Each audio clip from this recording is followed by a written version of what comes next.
Hello, goedemiddag. This is Faye Margina. I'm back with Taekwondo Tuesday, and sorry I'm late. I meant to start a little earlier. It's meant to start earlier actually, but I was up late last night doing something that was actually kind of important. So let's just start with some warm-up drills. And actually, I forgot to take this off. Damn it. Let's take some.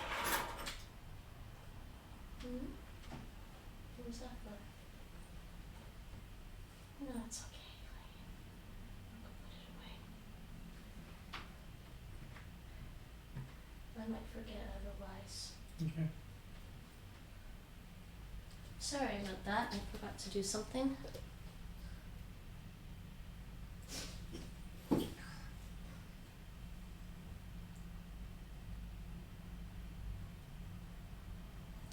Wait, forgot to do something. Be right back, everyone.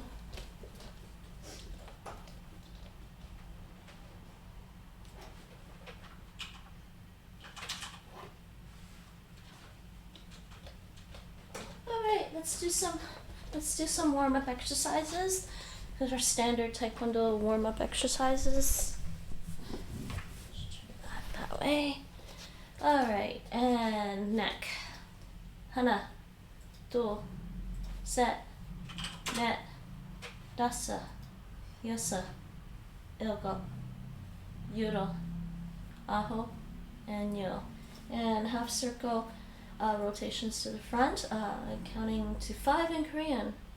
Hana, two, set, net, and dasa. And hello, Thor314. Good morning. Is it morning where you are? It's afternoon here. And welcome to my channel. How are you today? Hold on a second. Why is this in the... Okay, something's covering something there. Okay. And continuing. Did I do the semicircles? I don't think I did semicircles. On a count of 5. Did I do the semicircles, Nate? I don't remember. Hana, two, set, net, and dasa. And semicircles backwards. Hana, two, set, net, and dasa. And shoulder rotations forward, shoulder rotations backwards. We're going to do 10, counting in Korean. Hana, two, set, net, dasa, yasa, ilgo, yoro, aho, and yo. And shoulder rotations backwards. Hana, two, set, net, dasa, yasa, ilgo, yoro, aho, and yo.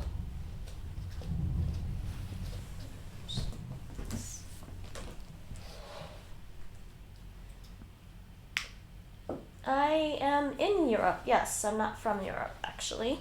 I'm originally from North America, but I live in Europe right now. It is afternoon, though, yes. It's almost another hour, it'll be evening. Alright, shoulder rotations, and then arm rotations, windmills, 10 forward, 10 back. Stony Arts, hi, how are you going? How are you, Stony Arts? How's it going? Hana, two, set, net, dasa, yasa, ilgo, yoro, aho, and yo. And backwards. Hana, two, set, net, dasa, yasa, ilgo, yoro, aho, and yo. Doing good. I am doing well. Warming up right now, though. Glad you're doing well. Okay, and arms out like this. We're going to go hana, two, set, net. That's 4 count. And that's 1 set. So we're going to do 5 sets.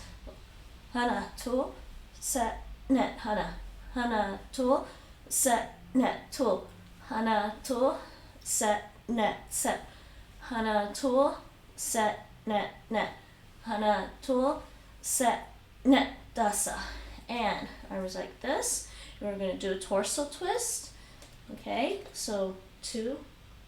So 하나, 둘, 셋, 넷. That's one set. 하나, 둘, 셋, 넷. 하나, 둘, 셋, 넷, 둘. 하나, 둘, 셋, 넷, 셋. 하나, 둘, 셋, 넷, 넷. 하나, 둘, 셋, 넷, 다섯. And waist rotations. And Streamlabs is working. Okay, waist rotations. 5 to the left, 5 to the left. Well, that's my left. Counterclockwise, 5 clockwise. And put your hands on your hips if you want. Your hips should be about there. Usually where my belt is my hips. 하나, 둘, 셋, 넷, 다섯. Other way. 하나, 둘, 셋, 넷, and 다섯. Now hold on a second. I forgot to switch my Streamlabs thing. I keep forgetting to switch that. The timer. I have the wrong timer on. Not that one. Not that one. Just reset my cloud bot. Alright, I think that's the right Streamlabs. That's the correct Streamlabs timer. Yes, that was the wrong Discord. There is a Discord for Taekwondo, and that's it. Okay, and now hip rotations, 5 counterclockwise, 5 clockwise. 하나, 둘, 셋, 넷, 다섯. And clockwise. 하나, 둘, 셋, 넷, and 다섯. Knees together. And we're gonna do knee bends. 하나, 둘, 셋, 넷. And when you do the last 2 here, don't stretch the back too much. Just a gentle stretch. So, and that's 1 set. So we're gonna do 5 sets. 하나, 둘, 셋, 넷. 하나, 둘, 셋, 넷, 둘. 하나, 둘, 셋, 넷, 셋. 하나, 둘, 셋, 넷, 넷. 하나, 둘, 셋, 넷. Was that net? 하나, 둘, 셋, 넷, 다섯. Lost count there. Alright, and actually knee rotations, almost forgot. Knee rotations, feet together again, knees together, bend the knees, knees together. Knee rotations, 5 counterclockwise, 5 clockwise. 하나, 둘, 셋, 넷, 다섯. Other way. 하나, 둘, 셋, 넷, and 다섯. Right. That was your knees. Now, ankle rotations. So this is my left ankle. You can mirror me or do the left one as well. So ankle rotations, again, 5 counterclockwise. Well, actually 5 outwards, 5 inwards. 하나, 둘, 셋, 넷, 다섯. 하나, 둘, 셋, 넷, 다섯.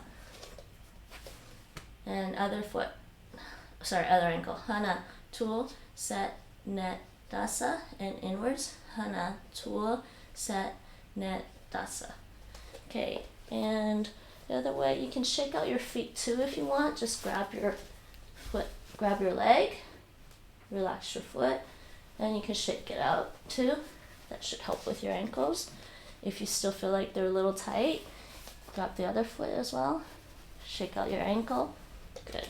And then hands. You can do this with your hands for a little bit. Loosen your wrists. Shake them out like this. Shake out your wrists this way. Shake out your fingers this way. Okay, so now we're warmed up. Let's do some, do some stretch kicks to warm up as well. So to warm up with our stretch kicks, we're gonna stand in sparring stance like this. Our feet are about this. Our fists come up about here. Okay, and I'm gonna just. Parvati says hi. Oh, hey. Oh, did I miss it? Sorry. Oh, hey, how's it going? I'm gonna catch a Taekwondo stream. How are you? I am good. I'm a little tired today, but I'm good. How's it going? I've been. I know you've been online, but I've just been a little too busy to pop in lately on yours and a bunch of other people's streams. But I saw you were doing a yoga ceremony, which looked really cool. I'm also tired. I'm in bed. It's like, oh, I'm sorry for feeling sick. That's not good. Yeah. You get a ninja butt hug. Hope you feel better soon. Anyways, so we're gonna do some stretch kicks. The stretch kicks will be just a straight leg kick. And hi everyone. Yes, I did a fire ceremony. Oh, it was during the yoga-thon. Oh, that's cool actually. I'll have to look into that a bit more. So, straight leg kick for a stretch kick. This kick is purely, I would say it's just purely a practice kick. It helps get you warmed up, and it's a gentle light stretch. And because we are still just warming up, I don't want you to try and stretch your leg too much when we do our kick. Thank you for the ninja butt hug. Now I feel pretty better. That's good.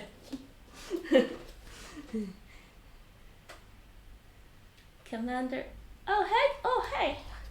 Wait, how did I miss that? Sorry. How's it going? Yes, how are you? I almost missed that. The colors were almost the same. Nate, you should stop me. I'm almost colorblind. I don't have my reading glasses on. Okay, so straight leg stretch kick. From here, we're in our little sparring stance, and I'm just gonna pull my leg straight up and pull it back down. And we're gonna do this fairly gently, but fast enough to get us warmed up. So, and I'm gonna count. We're gonna do 10 kicks for each leg. I'm gonna count in Korean. Hana, 둘, 셋, 넷, 다섯, 여섯, 일곱, 여덟, 아홉, 열. Okay, that's 10. And we switch sides, which is a light switch actually. You should do this. Switch sides, and the right leg, we're going to do another 10, and again, gently, because we're just warming up.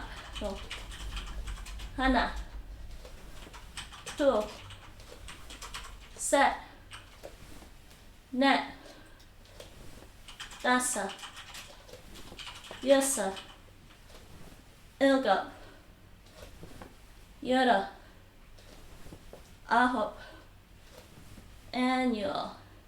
And go back to our 준비 ready stance and relax. Alright, so now that we're warmed up, I think I'm gonna practice some more kicks today. I'm gonna work on some more kicks. Hi, I'm good, thanks. How about you? Better now after ninja hug. Do you like hugs? What did I do with my glasses? Man, it's so hard getting back into the physical exercise stuff. I'm good, thanks. Working at the moment, so a bit slow. Yeah, I'm just chilling in bed, slightly sick. I feel a little lazy when I watch Faye, but it's great to get a sneak peek into Taekwondo. Yes, I love hugs. Oh, are those your... Oh, who's... Okay, the moose one is really cute. There's a moose one. Hey! Thanks for the gift sub. Wait. Which one comes out for the subs? She comes up for the subs. She's like, shinies? Yeah, kitties like shinies. Oh, thanks for the gift sub. Yes, you, Commander Ethel. Oh, I can't say your name today. Ethel. You got a gift sub from Nate, and you shared five more emotes in chat. Yes, Nate said thanks. Oh, thank you. You're welcome. Okay, I'm gonna grab a quick drink, and I think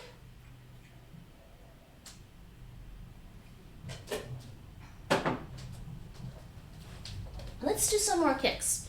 I feel like doing just some basic kicks. So we did the stretch kick, so now let's do an axe kick. An axe kick is actually a kick that we do use, in sparring or in self-defense, and basically it's like a stretch kick. You pull a straight leg up, but you put more power going down with the axe kick. So we're going to go back to our same sparring stance like this, and I'll just show you with both legs. So the axe kick, you come up and you pull down. That's what you want to do, and because that's the whole motion of the axe. You come up and then you put all the weight going down. So on the other side, same thing. You come up and you pull down, and that's your axe kick. That's a basic axe kick. For self-defense, you can hit somebody on the top of the head with your heel.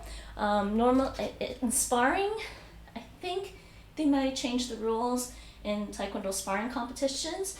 Dropping the heel on top of somebody's head can be pretty dangerous, so generally kind of hit the shoulders instead. Hugs are great. Hugs are great. Especially that ninja bot, he loves hugs. So cool, I feel like a part of the Taekwondo community already. And there's actually more ninja bots, which I haven't actually totally revealed yet, except on my Discord. There is a Discord for Taekwondo if people are interested. Are the 5 words on the left the kind of guidelines to good Taekwondo? Yeah, sort of. Honesty, integrity, courtesy, perseverance, and indomitable spirit. Those are the ones I was kind of like, yeah, when I was training, that's kind of what they told us. So, honesty is just always being honest. Integrity is kind of keeping to your word, sort of. If you intend to do something, you do your best to try to do it. Courtesy is, sometimes I think people forget basic courtesy.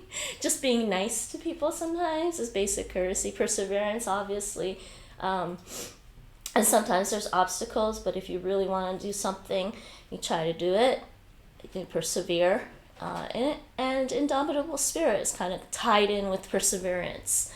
I thought they were still cute, and I liked them, so I think one of them I changed to courtesy, but we used courtesy at the last dojang I was at, so I thought I'd throw them back up. I just haven't had time to design anything nicer. In yoga, we have the yamas and the niyamas, which are kind of similar.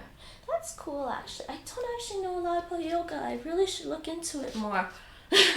Unfortunately, Taekwondo is like the thing I specialized in.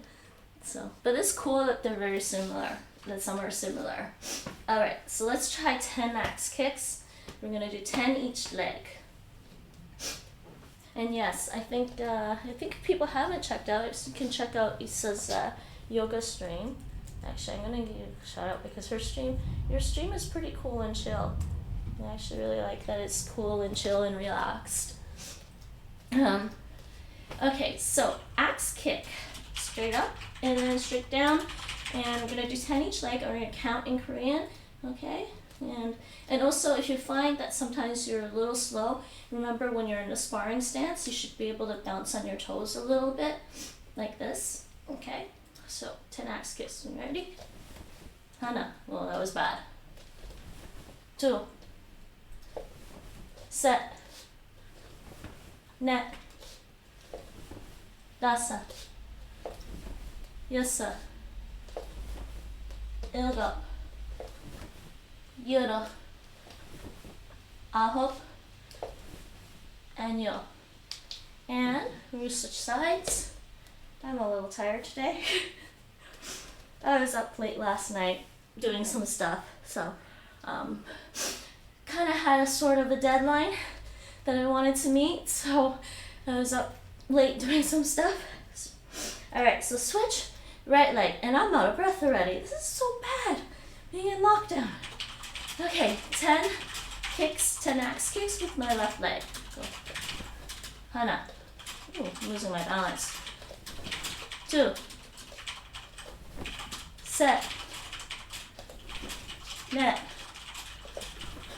Dasa. Yasa. Ilga. Yura. Ahop. And yo. And back to ready stance and relax. Oh, I'm out of breath. Oh, thank you. Not a problem. Actually, this is my very first Taekwondo session ever. So I gather you have a black belt and are super pro. My brother did judo for a while, where the black belt is the best you can get, I think. I think they might have different ranks of black belt as well. I'm not sure. Nate, do you know? No. If judo, I feel like they all have different ranks of black belt. With Taekwondo, there's 9 levels of black belt as well. So, but it takes a while to get to 9, the 9th one. This is a very long and very silly, and I have no idea how authentic it is, but this was apparently some movie with Kung Fu versus Yoga that I found a long time ago, and is at least impressive for choreography and flexibility. Oh, that one! Cool, thanks for the recommendation. Oh my god, that was actually really amazing, because I'm not sure how many people know yoga was originally considered a martial art. But in a different way. And in fact, that video game Street Fighter 2 had a character that you could play that was basically using yoga to fight, and it was actually kind of funny and amusing. Quite welcome. Honey, is that the video where the guy is just... I don't remember what video that was. That's the... You're in an ad. Yeah, hang on a sec. You gotta wait. Trying to do anything is just gonna make it reset the ad. No, it was this. Oh, yeah, I remember that. Yeah, that was crazy, okay? Like, could he actually do that? I don't know. He's clearly very flexible. That's what I mean. Was he that flexible? Yeah. I'm kind of worried that he had no ligaments left. Yeah, that video is crazy, by the way. All right, quick little break for me, and let's do, my balance is pretty bad today.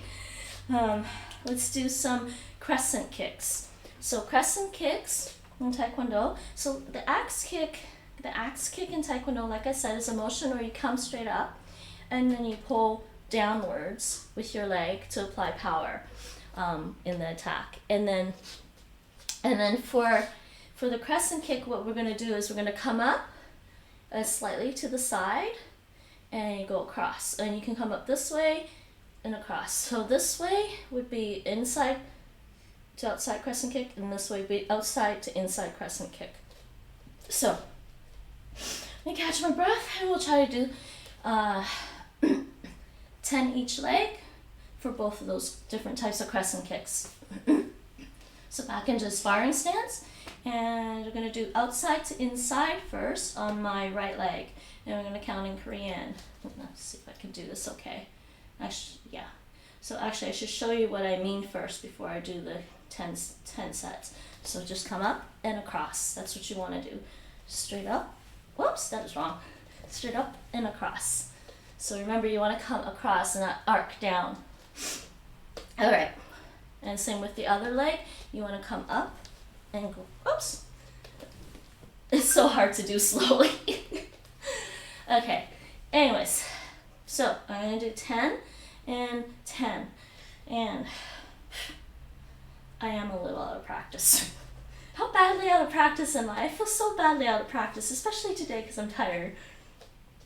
But I think I'm just tired and I'm wobbly. That's fine. Hana. 2. Set. Net. Grasa. Yasa. Ilga. Yoro. Aho. Anyo. And switch sides.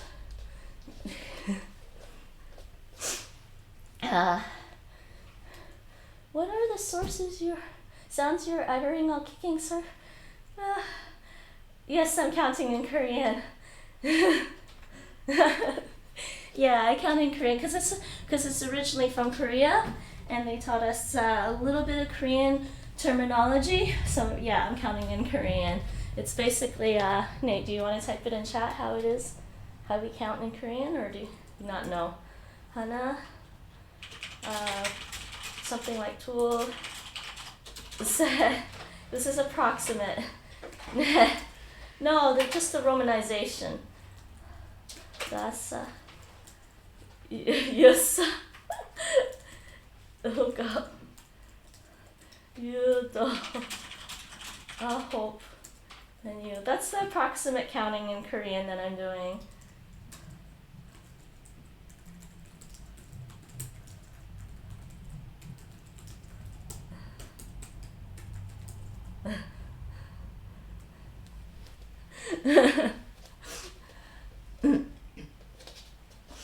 Alright, wait. Which one did I just do? I gotta do my left leg now? Alright. Okay, outside to inside crescent kick with my left leg. This one, we're gonna go hana, and I'm losing my balance. 2. Set, that's better. Net. Dasa. Yosa. Ilga. Yoro. Aho. And yo. I almost lost my balance there. Okay. And then next one is inside to outside crescent kick.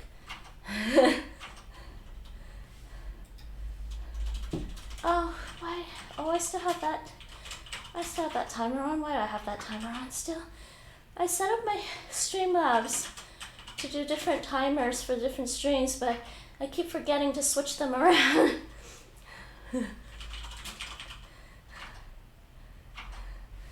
Thank you, no problem.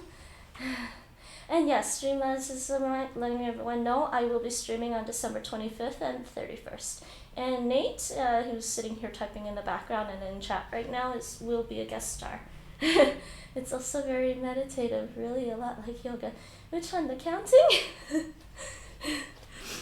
I actually wish they taught some of the more internal martial arts that is taught to in Korean martial arts. I wish they actually taught a bit more of that, because we did use a little bit of meditation sometimes. Not a lot, but we did sometimes. Sometimes they'd have us like just lie down and relax at the beginning of class and just try to like, just forget about the day and concentrate on what we were going to do and what we were going to be doing when we're training. And I think one of my instructors liked to start with the whole empty your cup. What's the word I'm looking for? Empty your cup. It's not an analogy, is it? Metaphor. Empty your cup metaphor. Or something before we start practice. It's kind of cute. I kind of miss some of that. Okay, so inside to outside crescent kick, which for some reason now I actually prefer the inside to outside crescent kick versus the outside to inside crescent kick. I don't know why, but I feel like the outside inside one is a little more difficult to execute. But that could just be me. So I'm going to do 10 and 10. And the inside to outside just looks like this.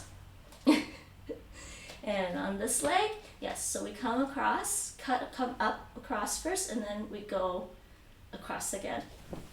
So you're going to do that. Okay, so I'm going to do 10. I'm going to count in Korean again.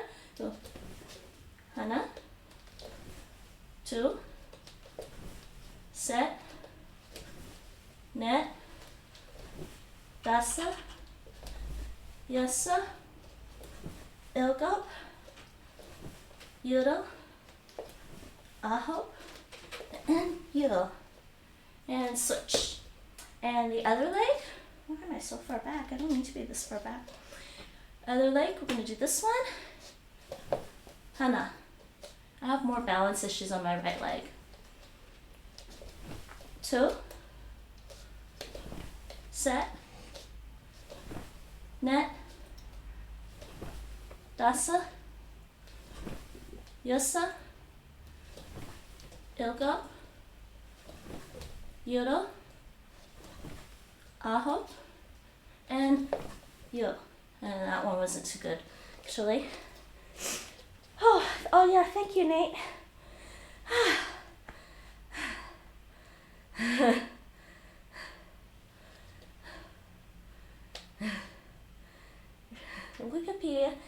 is the romanization? Yes, thank you.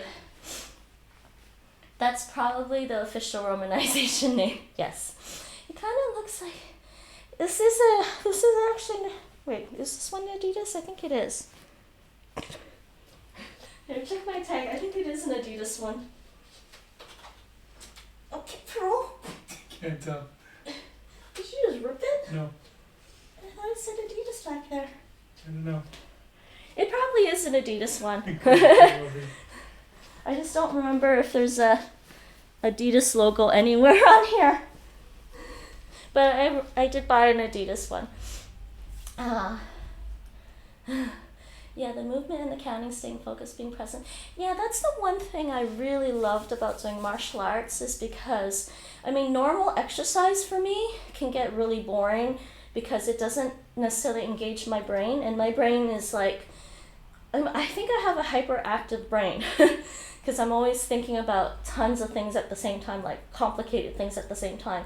So I needed something like Taekwondo to keep my brain focused, to learn how to focus my brain and keep it from like wandering off on like the 10,000 other things that I want to do.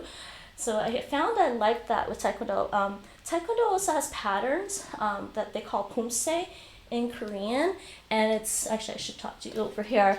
Taekwondo has patterns that they call pumse in Korean, and they're very similar to Tai Chi in where we move in the three-dimensional space and do various movements and patterns. We'll do things like this. I have no room to do patterns really. And we do things like this. And it's all very kind of, for me, it's actually really fun and quite meditative for me to do. And I actually miss that in Taekwondo training, just concentrating on the movements.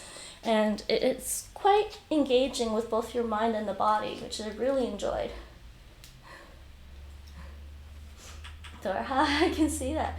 I think Adidas does make you TKD uniforms, but also maybe their styles could have been influenced. It's an Olympic sport. No, this one I'm pretty sure is Adidas. I bought an Adidas one. Yes, and that's my TKD profile. These kicks must be amazing for your belly muscles. They are, actually.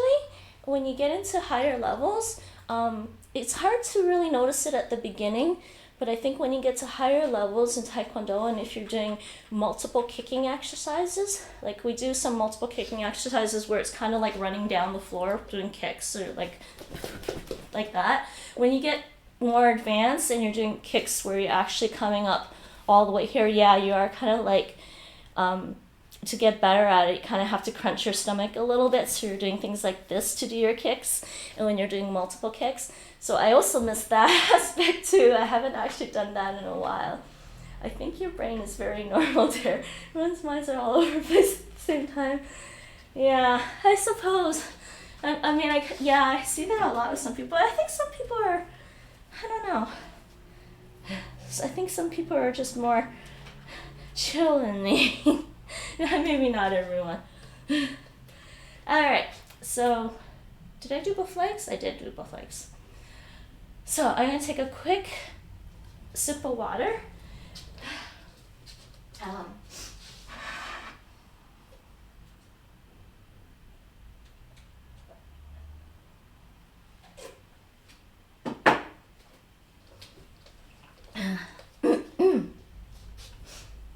Okay.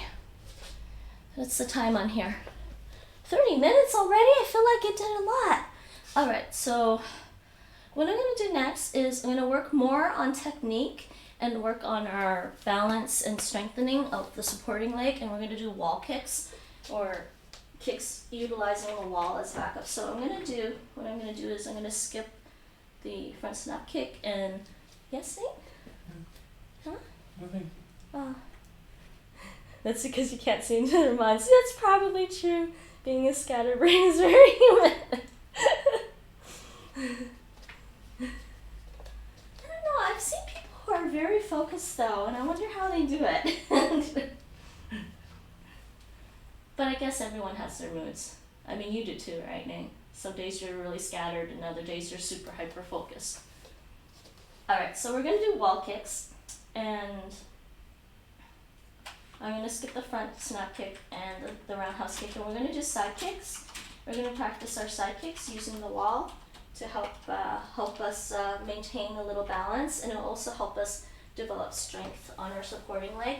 So for the side kick is this kind of kick in Taekwondo. It's a pretty powerful kick. It's a basic kick in Taekwondo, and it's pretty powerful as a basic kick. So basically, you come up like this. You come up with your knee up, and then you turn all the way over first, and then extend your leg for the kick. So, and basically when your knee is bent like this, we just call it a chamber or something. So first thing is you come up, and then turn, and then kick. And that's your basic side kick. So on the other leg, same thing. You come up, turn, and turn as much as you can, and kick. So that's what you want to do for a side kick. And so what we do with the wall is, it helps us develop our balance and strength. And what I'm going to do is I'm going to face the wall, and my heel is going to be facing, the heel and supporting leg will be facing the front. So that's my target. My target's that way. I'm going to turn slightly to use the wall, and I'm going to use this, right? So my heel is turned. And we are going to just go into our side kick chamber like this. And normally with a side kick, you have to hit, you want to hit with what we call the blade of the foot, which is this line here. And to do that, you're going to have to like turn your foot a little bit. So for a basic side kick, this is what we're doing. We start this way, right? We start in our chamber. And for the wall kicks, we're just going to do 10 repetitions, where we're just going to extend the leg and try to keep a straight line. And also, at the end of the kick, it should be a straight line from the shoulder to your heel. So you go like this, and that's your side kick, right? So we're gonna do 10 repetitions. You can apply as much force as you feel like. If you're an advanced student, you can try to do them faster, but remember to do the full kick. Okay? And I'm gonna count 10 in Korean. 하나, 둘, 셋, 넷, 다섯, 여섯, 일곱, 여덟, 아홉, and 열. And as you can see, because I'm a little out of practice, I am a little wobbly on my supporting leg. And now we're going to do the other side, same thing. And I also did those a little slower this time, because I think last time I did these, I did them maybe a little too fast, and I wanted to actually focus more on the actual technique. So I did them slower this time. And so same thing with this one. Again, we want to try and hit with the blade of the foot, and we go 10 straight out. 하나, 둘, 셋, 넷, 다섯, 여섯, 일곱, 여덟, 아홉, 열, and down. And we just did 10 side kicks. Whew. So when you're doing the side kicks and you're doing it that way, use. Huh? Oh, okay, cool. Thanks for the lurk. Don't forget to pick up your ninja bot later.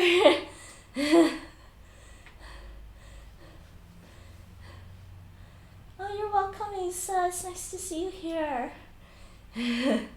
They are good at keeping up the focus facade. Might be true. Alright.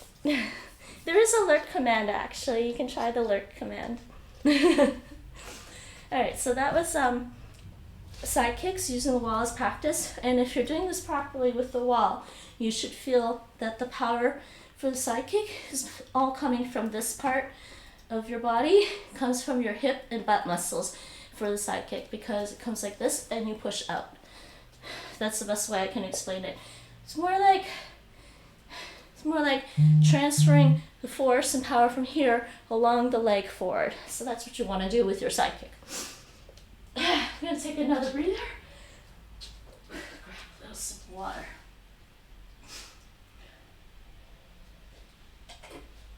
Oh man, I love Taekwondo, but man, I'm tired today.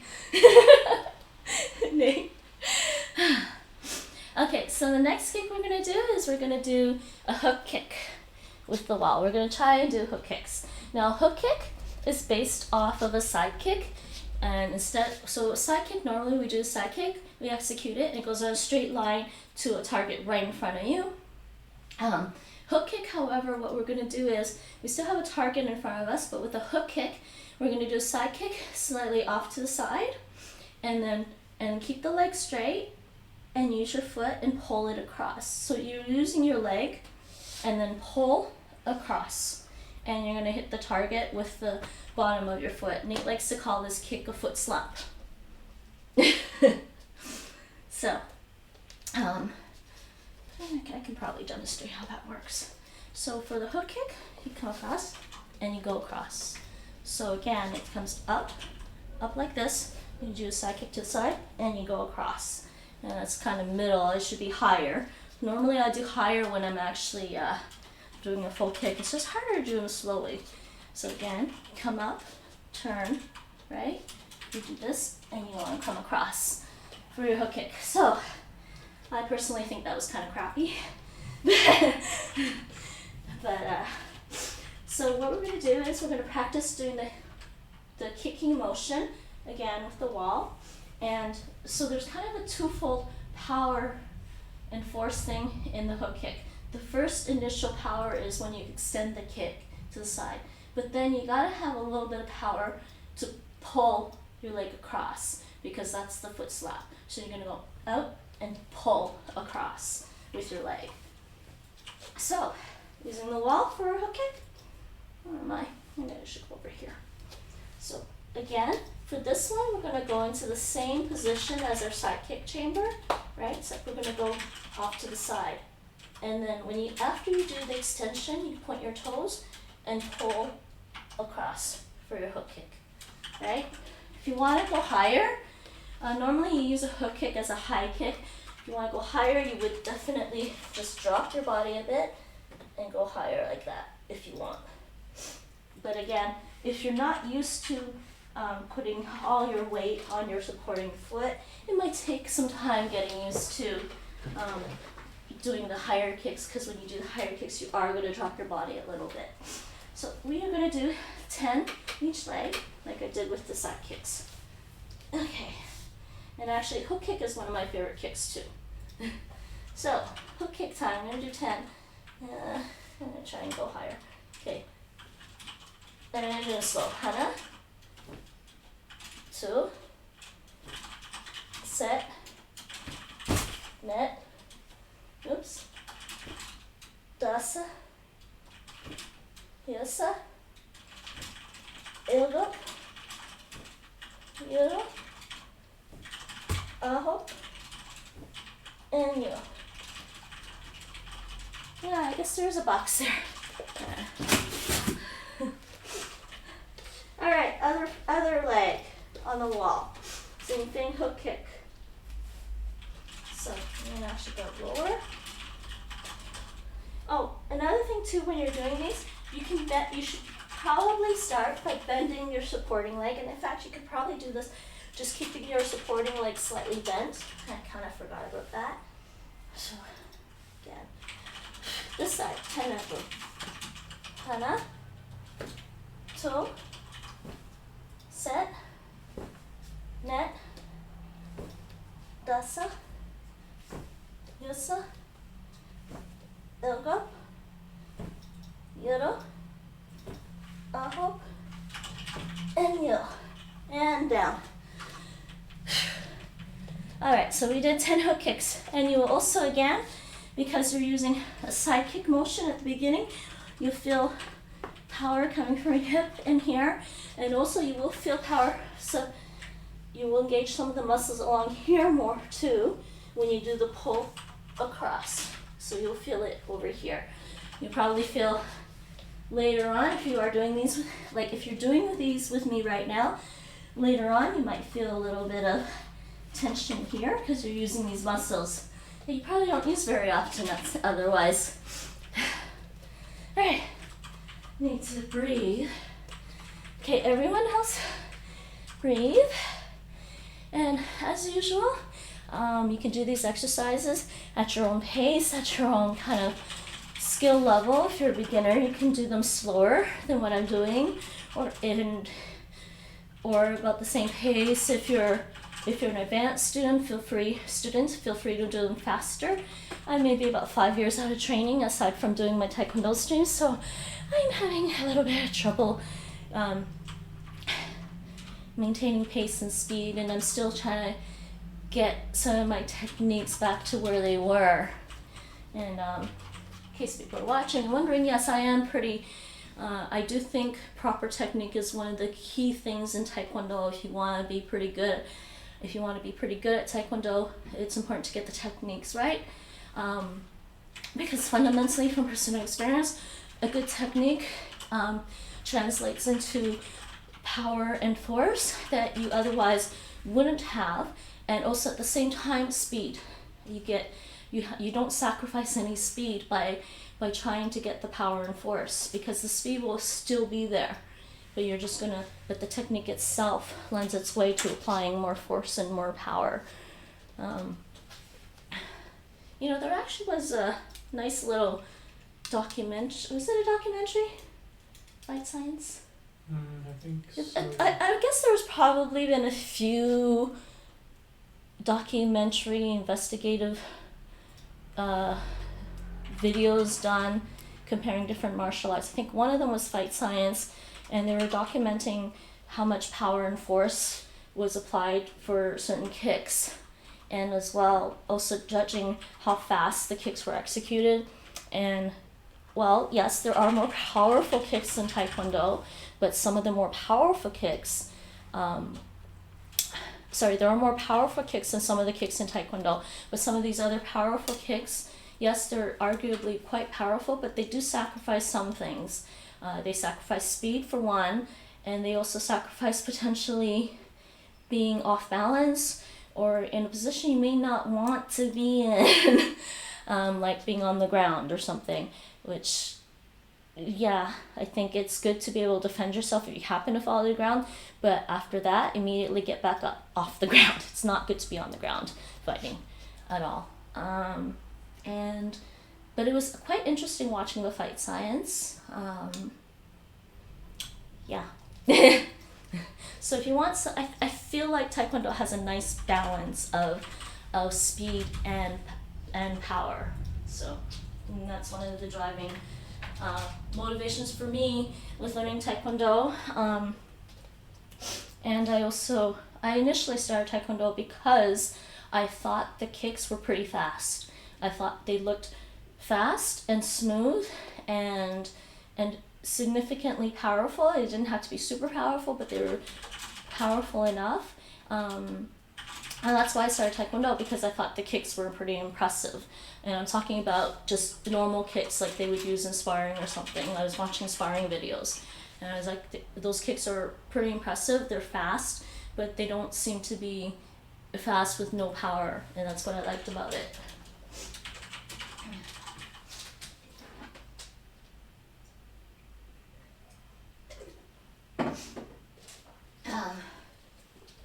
And you also notice most of the time with the Taekwondo techniques, we concentrate on a straight line.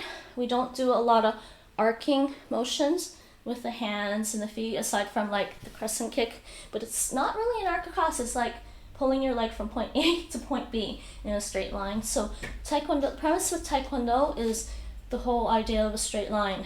We know the shortest distance between 2 points is a straight line. So we use the straight line idea and apply that to our martial arts movements. Anyways, so that being said, there are a ton of great martial arts out there. I do like quite a few of them, but my specialty is in Taekwondo. And I can only really teach what I know. So I'm gonna take a quick break. Let me catch my breath. Let's try and do another half hour to go. Let's do some hand stuff. We'll do some hand techniques. Let's do a little bit of punching while I'm still warm. We'll do some punching, and we'll do some knife hand strikes and some ridge hand strikes, and some blocking. We'll review some blocking. I'm thinking, what did I teach them last week? I know I taught them some new stuff last week, but we don't need to do those. Do them some other time. The newest thing I'm going to show, yeah, I think I'm going to do the hand stuff, and I'm going to show you the ridge hand again and the 2 different knife hand strikes. What we're going to do. So should we warm up with some punches? No, I'm going to warm up with some punches. Let's do the knife hand strike. We'll do some punches if I still have time. So knife hand strike, open hand strike, basic open hand strike. I think a lot of people probably associate this more with karate than they do with Taekwondo. Or at least I associated a knife hand strike more with karate than I did with Taekwondo. But I was really happy to know that technically every hand technique, every block in Taekwondo, every hand block in Taekwondo can be done with an open hand. So in Taekwondo, when we block like this, you can block like this as well. You block like this, you can also block like this. So, but in terms of a strike, a hand strike, we do have a knife hand strike. So to make your knife hand, people don't know how to make a knife hand properly, start with a loose hand, keep your muscles relaxed, put your fingers together. Put your fingers together, keep them nice and tight together, curl the tips of your fingers, and not all the tips of my fingers curl, but the major one does in the middle. This one curls, so you kind of want to have your fingers curled. Keep your hands tight, right? And then your thumb, this thing, comes to the side, and tuck that, and keep your hands tight. I don't know if you can see how tight my hand is, but it's basically like this. It's pretty tight. Okay, that's your basic knife hand strike. Same thing with the other hand, kind of loose. Put the fingers together, tighten them, put this thumb to the side, tighten them, and the tips are kind of curled a little bit. Basic idea is just to try to keep your fingers tight, and the idea of curling the tips of your finger just helps tighten your hand a little bit. So you want your hand to be nice and tight at the moment of impact. You can be pretty loose until the moment of impact, right? And with the knife hand, this is important. You don't want to break your hands or anything. I think people are more likely to break their hands in martial arts than there are their feet, depending. I mean, I know somebody who hurt her ankle, but she was doing advanced kicks, complicated kicks, and I think her body weight alone torqued her ankle a little bit because she wasn't turning her ankle. So she wasn't turning her foot with the kick, so she turned to do a kick, but her foot didn't turn with it. It's the best way to describe it. However, toe injuries are pretty common in Taekwondo sparring. That's the most common injury in Taekwondo, actually. I looked this up some time ago. It could have changed by now, but I don't think so. Toes. Just your toes. We can all still do lots of things with a broken toe. Right, Nate? So, knife hand strike. And you want to hit your target with this part of your hand. This part of your hand, and maybe you can hit a little bit with the wrist as well. So you want to contact your target like, see if you can see there. You don't ever want to have your fingers contact the target because they're more likely to get hurt. So you want to contact it like that. So if I were to do this, which way should I do this? Straight on? I don't know. You can't really see how I'm hitting it. Like that. Right? And same with the other hand, and I'm doing them actually pretty soft. I'm not going all the way through. Just as a demonstration, I'm just doing them pretty soft. So again, this one, you want to do the same thing, like that. That's your knife hand. That's your basic knife hand strike. And normally, your normal target is the side of the neck. You want to aim for the side of the neck. And the final position when we do a knife hand strike is it's going to be extended a little bit. And I think I showed, in previous streams, I showed the middle block in Taekwondo. The middle block in Taekwondo is kind of like this. It's like shoulder height, like 1.5 fists away from the body, 90 degrees here. And same with like I said, with all the blocks, you can do an open hand block as well. So you can do an open knife hand block like this. But should be about 90 degrees here, roughly. 1.5 fists away from your body. That's the block. However, knife hand strike, you want to extend for your target, and you're going to aim for the side of the neck. And so I'm just going to imagine that my opponent or my target is about the same height as me, and I aim for my neck. As a way to practice, always just imagine somebody about the same size as you. Get used to you doing your techniques at certain levels. So you want neck level for knife hand strike, middle punch should be about here, which is the solar plexus, and that soft part below your sternum. There's your sternum here. This is your chest cavity here. Your sternum is what they call that bone area. And then at the bottom of the sternum is a pokey, really kind of like knobby thing, and it's called a xiphoid process. And right below the xiphoid process is kind of like a hollow, and you can feel it, and I'm poking it right now. If you poke it, you're going to feel like, ugh. Right? So that's called the solar plexus. And so for your middle punches, you want to aim there. Middle techniques, you want to aim there. You want to aim for that solar plexus, because enough force applied there can win somebody. That's your middle. For high punches, you want to aim for this area right here. High front snap kick, you want to aim for the chin because it comes under the chin. The hook kick, yes, you come across here like this and go across the face. And so the knife hand, neck. That's where you want to be with your knife hand strike. So we can practice knife hand strikes. I'll just practice them standing here. You can practice them doing stance drills. When stance drills are different stances in Taekwondo, there are different stances in Taekwondo like in other martial arts. This is a long stance, this is a walking stance.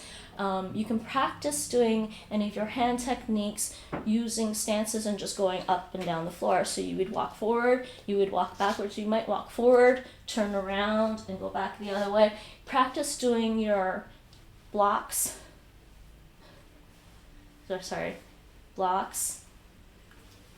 while moving down the floor. You can do that. I'm not going to do that right now. So what we're going to do is I'm going to stand here and we're going to practice some knife hand strikes. So with a knife hand strike too, you can practice walking down the floor or moving down the floor with a walking stance or a long stance. Okay, so to execute a knife hand strike, it's very similar to doing outside to inside middle block in Taekwondo. So we're going to start like this. Okay, you can put this as a fist. You can do this as a fist. Put this as a fist in front of you, and your knife hand comes up here, right? And your non-attacking arm is just going to go to your hip, like with our blocks. And this arm, at the same time, is going to come out and just twist. So you start with the palm facing forward, but then when you come forward, you'll twist and the palm will be facing upwards. So that's what it should look like. And I'm going to do this probably, it looks like I'm arcing, but don't arc. Don't arc the technique. We're going to come forward as straight as possible, but turn for the actual snap. And that's your knife hand strike. Now the other side, same thing. You can do the same thing. You come across, and I was a little low for some reason. From there. And that's your knife hand strike. So we're just going to practice some knife hand strikes standing in I've got my feet shoulder width apart in Taekwondo. It's just normally we do this in Taekwondo. It's called a Junbi stance, which means ready. So it's a ready stance in Taekwondo. So we're just going to start with our feet shoulder width apart.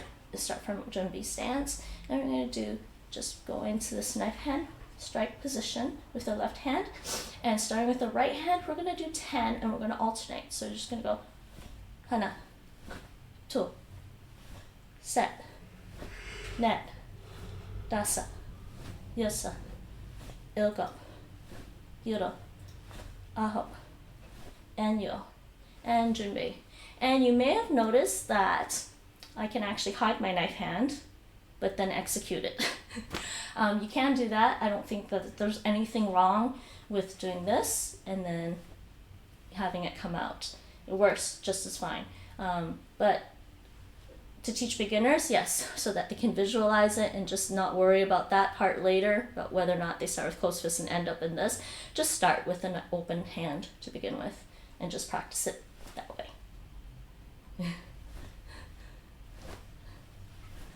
But you'll see that I might actually start with a closed fist and then end up with an open hand. It's actually kind of neat, actually. I actually like it because it's tricky. They don't know I'm going to be doing an open hand attack. So that's your basic knife hand strike.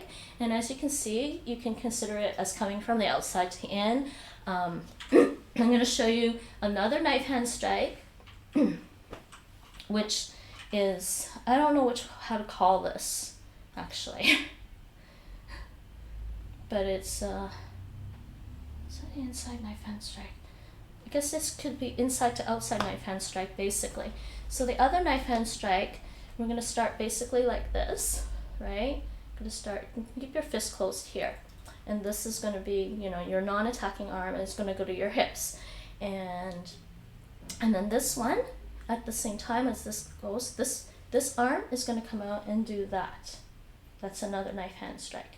And this knife hand strike, again, is hitting the neck, right? So technically you can do as a technique, as a combo. So you can actually do knife hand, knife hand. In fact, what was it in my black belt? Somewhere in my black belt pattern, we do, and then the little one.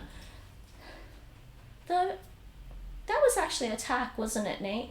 In the black belt one when we do, it was an attack. Yeah, it was an attack, not blocks. Okay, so this knife hand strike, you can do this. And we're gonna do 10, let's just pretend we did this one, start this one, and we're gonna do 10. I'm gonna start with the right hand, so we just go like that. And again, you wanna make sure your knife hand is tight. And you also don't want to fully lock your elbow after doing the technique. It can be fairly straight, but don't lock your elbow, right? Keep your elbow joint a little loose. So, okay, so that would have been one. Let's just do this over and go, and then there's this one. So same thing, like that. Okay, so now let's do 10. So, hana, 2, set, net, dasa, yasa, ilgop, yuro, ahop, and yo. And so that's your basic knife hand strikes. Now with every kind of technique in Taekwondo, we utilize the hips. So technically, if you want more power in some of these strikes, and any strike, so for this one, for this knife hand strike, if you want more power, you can turn this way, and then turn your hip as you come in, like that. And again, this way. You want to turn in. Now for this one, same thing, you want to turn this way, and just open up with your hip. And this way, that way. So we use our hips a lot in Taekwondo to add more power and force to the techniques. So those are 2 knife hand strikes. Next one, I can take a quick break. We'll do some bridge hands.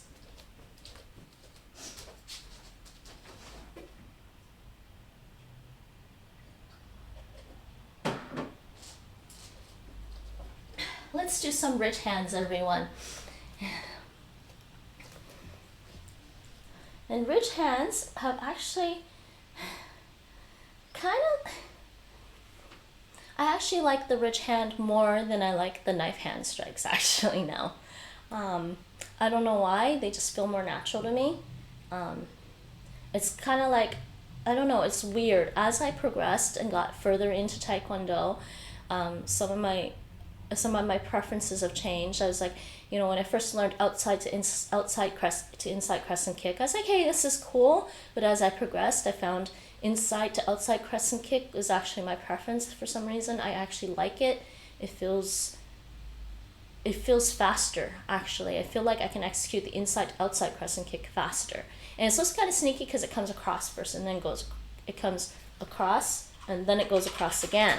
So it feels kind of sneaky that way. And it's also kind of got the same premise as that hook kick that comes across first and then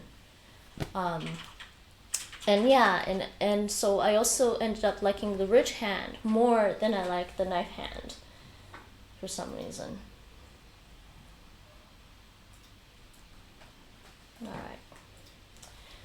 All right, so rich hand time. First of all, let me show you what a rich hand looks like. Rich hand is the same, similar to a knife hand strike. It's an open hand technique. However, I'm going to start with an open hand like this. However, the thumb's going to come here like that for the rich hand. It's going to come there for that. You can kind of curl the tips of your fingers if you want, but basically you want to keep your fingers tight too, like the knife hand.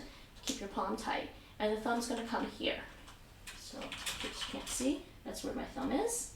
Might be a little awkward. The reason the thumb comes there is because the attacking part, the contact part, this is the part of your hand that is going to contact the target, this part. And if you know a little bit about anatomy, you'll understand, well, you should kind of figure this out. Your thumb joint is right here, and there's a big bone there, right? There's a bunch of smaller bones in your wrists that together make up your wrist. So, but your thumb joint is right here, and you're going to contact the target here. Now, the reason that they say rich hand can be kind of a dangerous technique to use is because it's easy to break. It'd be easier to break your hands using the rich hand if you don't do this properly. On a board or usually on a pine board or something, it's easy to break your hands because if you break this joint, you can shatter the bones in your hands, which wouldn't be fun. But the proper technique for this is you tuck it like this, keep it tight, right? And that's your rich hand. So same with this side, same thing. It's like this, right? Like this, and there you go. And that's your rich hand. So when you contact the target, you want to end up like, I'm just trying to this. You want to end up like that. I don't know if you guys can see very well, but you want to end up like this. So that's the target. And notice the thumb is down. Right. So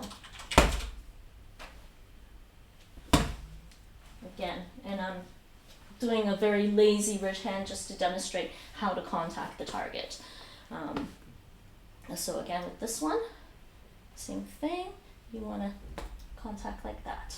So, and I hit it a little hard. Okay, so that's your rich hand.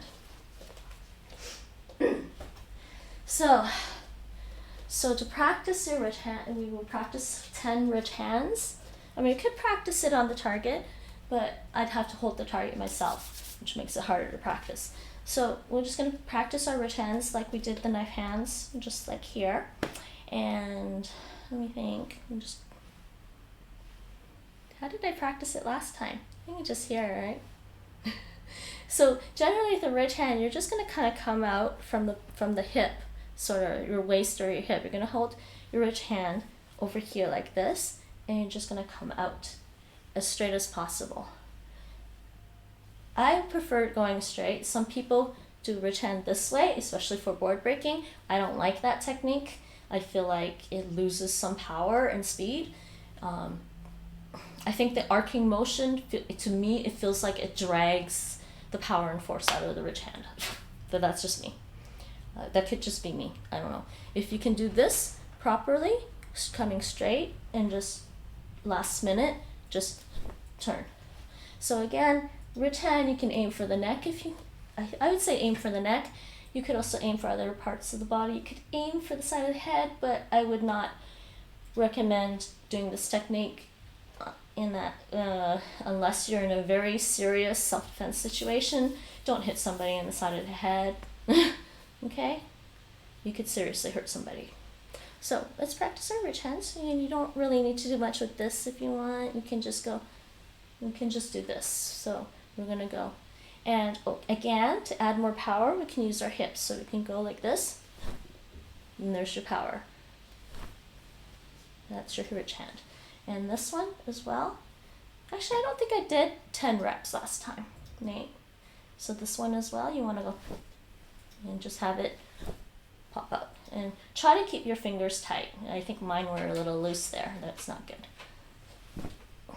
So let's do 10. Let's try to do 10. I don't normally practice ridge hands this way. Normally we just practice them on the focus pads. Let's just do it this way then. Actually, let's practice this in sparring stance. So from sparring stance, you want to pull back, go into ridge hand, pull back. 2.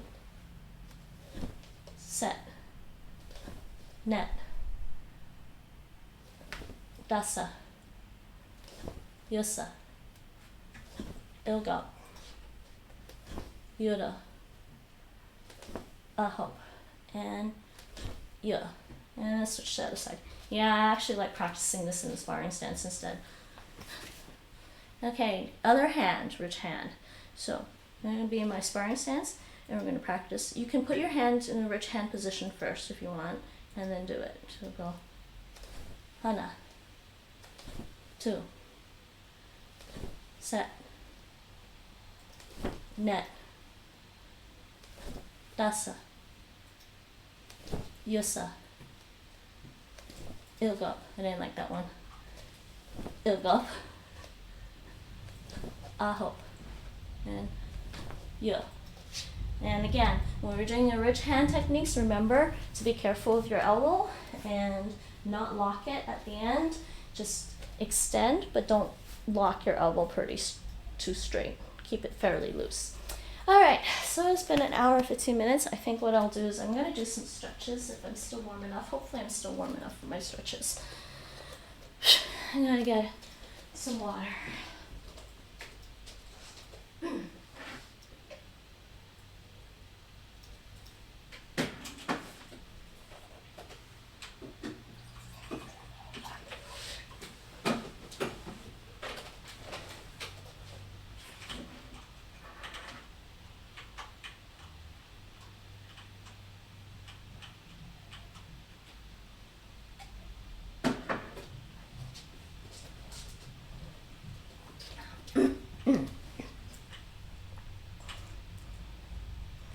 All right. Actually, maybe we will do some punches. We'll do some punches and we'll do a standard punching drill in horse stance, and actually we'll do some squats. I haven't done squats in a while.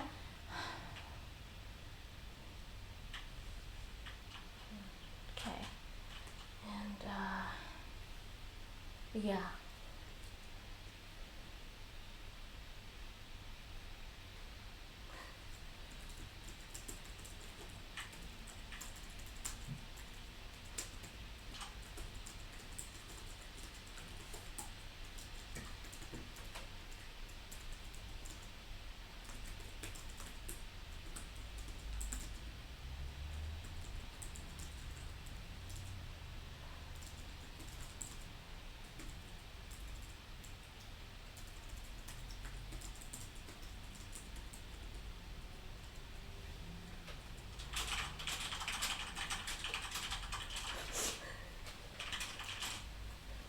You don't have to reply, Nate.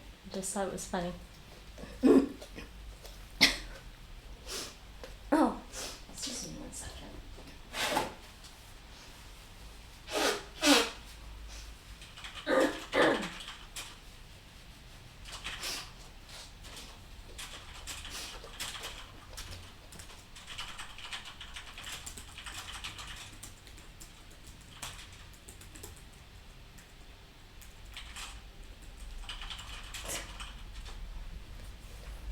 Anyways. Oh, did you reply me? No. No. All right. Actually, we will do some horse stance punches because I actually feel like I cooled down, so I don't think I want to do the stretches right now. Okay, so let's do our horse stance punches. In Taekwondo, we have a stance called a horse stance, which is a very... You don't really use horse stance very much for... Oh no, actually we do use them in patterns. You can do a horse stance in patterns. You can do things like this. Yes, it's a very grounding stance. So horse stance, about 2 shoulder widths apart. Keep your feet about 2 shoulder widths apart. Have your toes pointed forward, right? You can see my toes are pointed relatively forward. Bend both knees, and both knees should be over your toes. You shouldn't really be able to see your toes. And this is your basic Taekwondo horse stance. It's kind of like a squat, I guess, depending on how you do your squats. It's just a different kind of squat, I would say. So we're just going to do our punches in this. And so this is a basic punching drill in Taekwondo to help you develop proper technique for your punches. And you should try to do the proper technique for the punches when you're doing this drill, because then these will just feel a lot more powerful than if you never practice the full thing. Because when you're practicing the full thing, you're increasing the strength and power that you can apply in a normal punch. I don't know how best to explain it, honestly. But either way, try to do the full punches when you do these drills. So let's start with the left fist out. And like I said before, for middle techniques, aiming at the solar plexus. So it's about there. So we're going to do middle punches. You can also practice doing high punches and low punches in this if you want, but we're just going to do middle punches. I'm going to do them fairly slowly, and I'm going to do 10 slow punches so people get the idea of how you should do this drill, and you should actually apply this in Taekwondo with your techniques, because it uses a pulley action. So you'll notice with some of my techniques, that's what happens, when we do this. There's sort of like a pulley, but it's easier to see the pulley when we do our punches. So what's going to happen is I will do 10 slow ones, and you will see. And what we're going to do is breathe out as we do the punch. And I'm going to do 10. So we're going to, and you'll see the pulley because I'm going to move both fists at the same time. Hana. 2, set, net, dasa, yosa, ilga, yuro, aho, yo. And now that we did some slow punches, I'm going to do 10 fast punches, or as fast as you can. Remember to try to do the full technique. Don't punch like this, because then that's how you're going to punch when you do sparring. Okay? So, it's really hard to count that fast. Like, it's hard to count that fast out loud. I'm actually going to make myself do 10 more and just go as fast as I can. And junbei. Okay. And that's the punches. And now, last thing, let's do some squats. So, now that I show you what a horse stance is, and I said it's kind of like a squat, we're going to do some squats in horse stance. So back to this, feet 2 shoulder widths apart, and we're going to squat. You can put your arms out like in front like this, and we're just going to squat, bend at the knees, and go down and up. I'm going to do 10, maybe a bit more. Everyone can just do 10. Hana, 2, set, net, dasa, yosa, ilga, yuro, aho, and yo. I think I might do a little bit more. But I want to check my kneecaps. Anybody else have shifting kneecaps? I know you do, Nate. I have a shifty kneecap. So what a shifty kneecap means is technically your kneecap is supposed to stay pretty stable, right? But a shifty kneecap, what happens is when I bend my knee, it may go off the line a little bit, and it can cause potential problems for people. It doesn't cause me serious problems, but it can feel awkward. So what I usually do is I do this, and I try to push my kneecap into try to push my kneecap and hold it in like something that's more centered, because it should be around centered, and just tense up my quad muscle to hold it in place. And why is this one not working as well? Okay.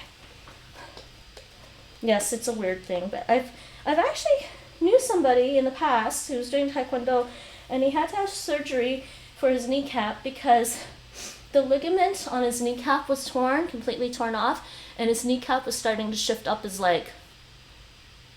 Yeah. He told me that, I went, oh, sorry for you, and that sounds really, really awkward. I don't know if I can hear more about it, because I'm like, I was wincing while he was telling me about it. But anyways, yes. Okay, I'm actually going to do 10 more squats, and then we're going to figure out who to raid. And remember, when we do our horse stance position, you can bend the knees, and you shouldn't be able to see the toes. So it's like sitting in this position, and keep your back fairly straight. So I'm going to do 10 more squats, horse stance squats. Hana, to, set, net, dasa, yosa, ilgab, yuro, ahop, yo. And I think that's it. I think I'm getting close to being able to do 30 of these squats in a row, I think, because I just did 20. Wasn't too bad. So I think it's that time. Let's figure out who we're gonna raid, and we will try to raid somebody cool and chill. Give me a minute to figure that out. Alrighty. So first, I generally like to raid new people.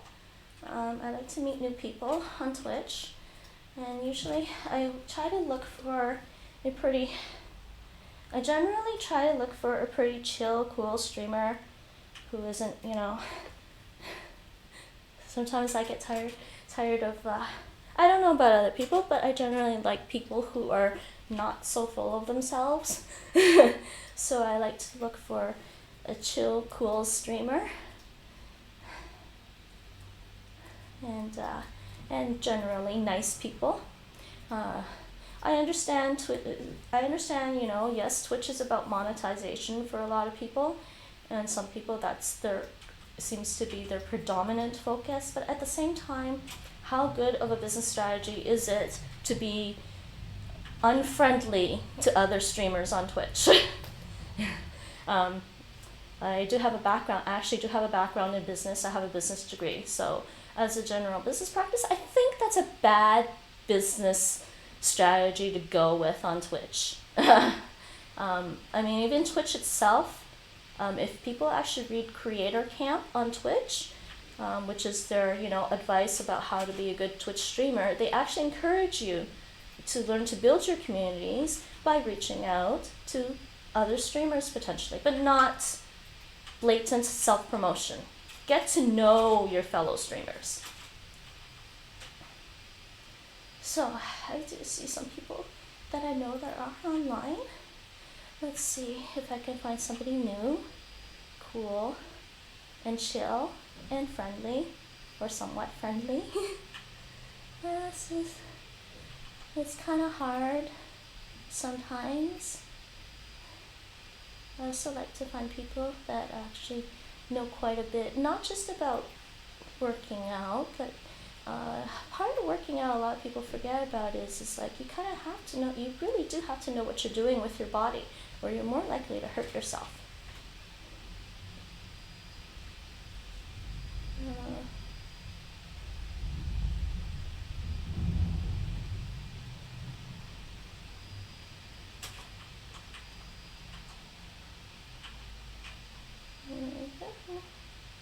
What's this one?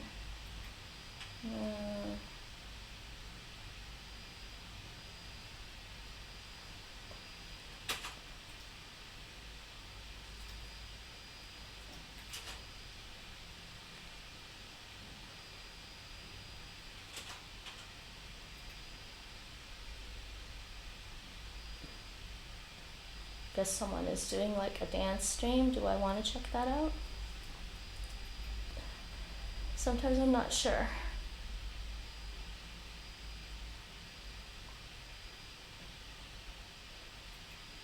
I think this is all she streams so far. Though I think technically if you're doing dance stuff, there is a dance category, at least I thought there was.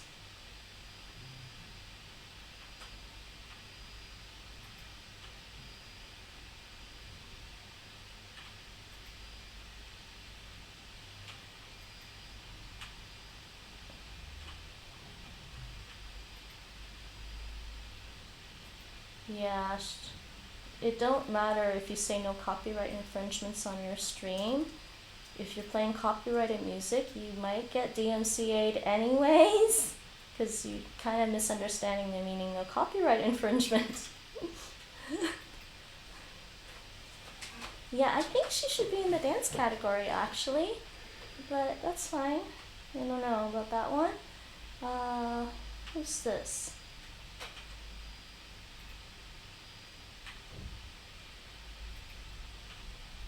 I don't know who this person is.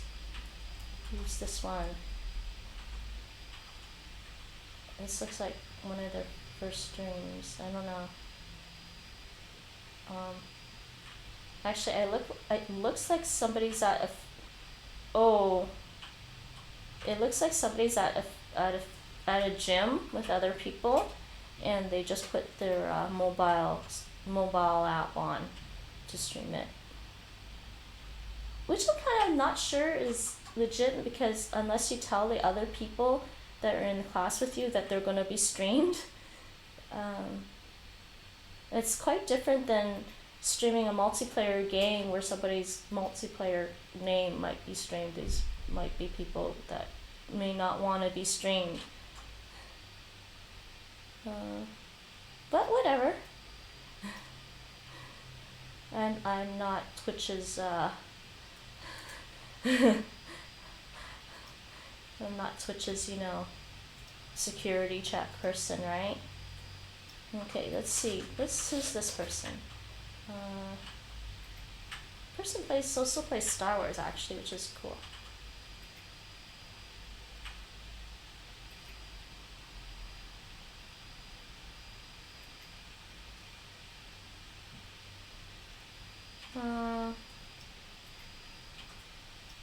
I don't know that she does the fitness streams normally, or if they're just doing whatever.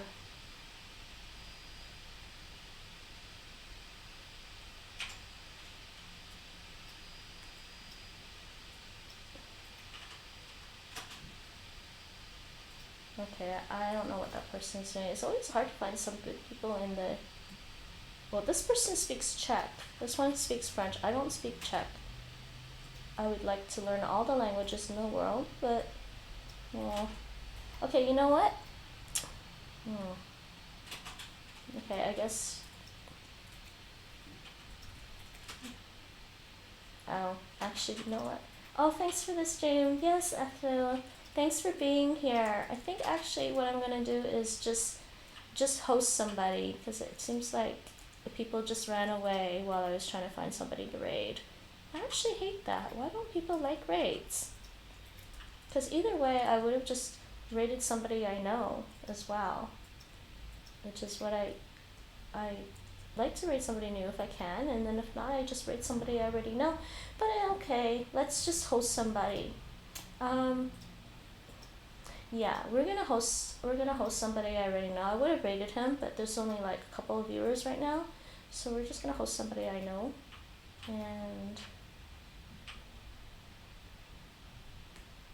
And there's Aramil is also streaming Duolingo. There's a couple of people streaming Duolingo right now. So, and people who are on right now, Aramil is on right now. He's streaming Duolingo. You can go check him out if you want. And also, Ruth Berry is also streaming Duolingo as well right now. You can check her out. And since there's not that many viewers, I'm not going to bother with the raid. I will just set up a host. And I'm going to say, I'm gonna just set up a host, and I will say bye for now. And hope to see you all on Thursday. My next stream will be Thursday afternoon, 3 p.m. Central European Time, GMT +1, and I will be doing the non-monolingual multicultural stream, and we will be learning something. I haven't decided yet. I'm in a very strange mood. Lately, I've been actually just wanting to play games because it's that time of the year. Holiday seasons always makes me want to play games. So bye-bye for now. See you all. Hope to see you on Thursday.